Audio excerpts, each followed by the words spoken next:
Sugar, blood pressure और cholesterol, ये तीन चीज़ें मेन है जो दिल की बीमारियां लाती हैं। अच्छा देखें, वक्त और हालात के लिहाज से नई नई तहकीक आती रहती है, उसके लिहाज से इनकी रेंजेस चेंज होती रहती हैं। एग्जिस्टिंग जो है वो मैं आपको बता देता हूँ जो एग्जिस्टिंग है। शुगर के हवाले से क्या है, अगर आप फास्टिंग शुगर करने जा रहे हैं तो 100 से कम अगर शुगर है ये नॉर्मल है, 100 से 126 ये बॉर्डर लाइन है, और 126 से ऊपर है तो ये वो वाली रेंज है जिसमें दवा की जरूरत है। 100, 126 और 126 से ज्यादा। और इसका फिर एक और अल्टरनेटिव टेस्ट होता है हीमोग्लोबिन A1C, 3 महीने का एवरेज। ये तो हमने फास्टिंग की बात की। जो 3 महीने का एवरेज वाली बात है वो 5.7 से कम ठीक, 5.7 से 6.5 इम्पेयर्ड, और 6.5 से वो वाली रेंज जिसमें दवा की जरूरत होती है। अच्छा, अब इसमें कोई रॉकेट साइंस है ही नहीं। कोई कहता है कि दवा के बगैर शुगर ठीक हो जाती है, बिल्कुल हो जाती है। इनिशियल स्टेजेस में आप जब एक्सरसाइज करते हैं, क्योंकि मैंने आपको पहले ही बताया था ये इंसुलिन रेजिस्टेंस शुरू ही इस फैट से होता है। अगर आप अपना लाइफस्टाइल मेजर अंदाज से चेंज करते हैं, फैट रिड्यूस करते हैं बगैर दवा के, आपकी वो रेंजेस अचीव हो जाती हैं जो बगैर दवा वाली रेंज है।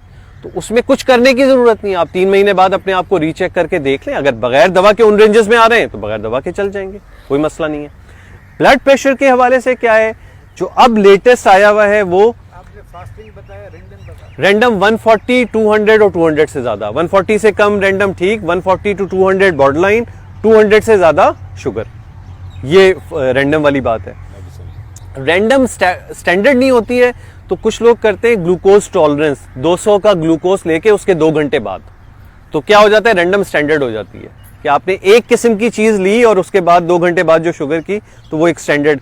क्योंकि कभी कभार हो सकता है किसी की रैंडम भी फास्टिंग के करीब हो, कि कुछ उसने बहुत हल्की सी चीज खाई हुई है, तो रैंडम इसलिए उसका एहतमाल ज्यादा नहीं होता है। अच्छी रैंडम आपको शुगर हुई हुई है तो आप बीच बीच में रैंडम चेक करके कंट्रोल देख रहे होते हैं, वरना फास्टिंग बेस्ट है और haemoglobin A1C in combination.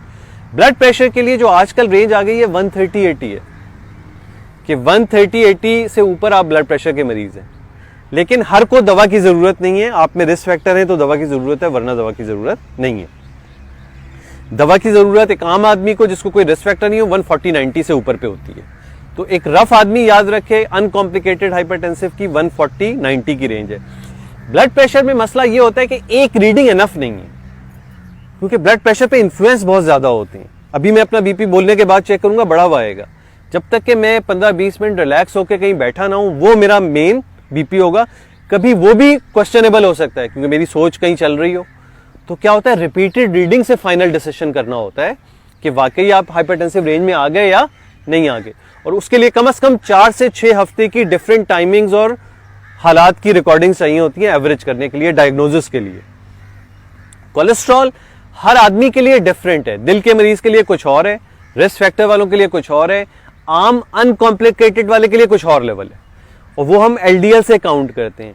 LDL 70 से कम चाहिए। एक आम आदमी के लिए 130 LDL गंदा कोलेस्ट्रॉल कहलाता है। मेन कोलेस्ट्रॉल पे हम नहीं जाते, LDL पे जाते हैं। एक आम आदमी का LDL 130 से कम होना चाहिए। वो नहीं हो रहा है, थोड़ा सा बढ़ा हुआ है, तो आप अगेन कंजर्वेटिव लाइफस्टाइल से 3 महीने बाद रीचेक करें।